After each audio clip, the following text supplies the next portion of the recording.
सरकारଙ୍କ टंका को आत्मसात करिबा पई सरकारी कर्मचारी को इच्छा। राज्य सरकारଙ୍କ विद्युत बिल बढ़ाइबा पई हेउछि मोटरसाइकिल चार्ज।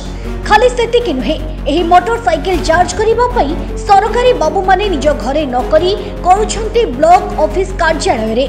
ए घटना हेउछि खोर्धा जिला चिलिका ब्लॉक ऑफिस कार्यालय रे। सरकारी बाबू माने ऑफिस को आसीबा पई पेट्रोल बाइक हटाइबा परे बैटरी मोटरसाइकिल रे यातायात करूछंती। सरकारी बाबूंको दुईटी लाभ। प्रथम लाभ हेउछि बाइक रे पेट्रोल पकाइबा टंका रहिगला। द्वितीय हेउछि बैटरी चार्जिंग गाड़ी चार्ज पैसा मध्य रहि जाउछि। दुईटी लाभ फायदा उठाइबा सहित मजा नेउछंती सरकारी बाबू। मासकु मास दरमा पाउथुबा सरकारी बाबूंको पुणी आहुरी टंकार अभाव होइगला।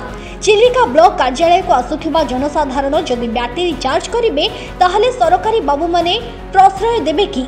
चिलिका पंचायत समिति कार्यालय रे एभडी घटना को नै चिलिका वीडियो हलधर सबर कोन कहउछंती सुनंतु।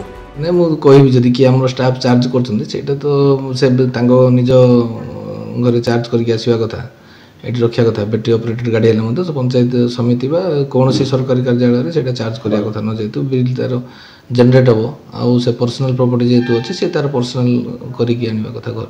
खोर्धा चिलिकार सुधीर कुमार बेहेराम को रिपोर्ट, फोकस प्लस।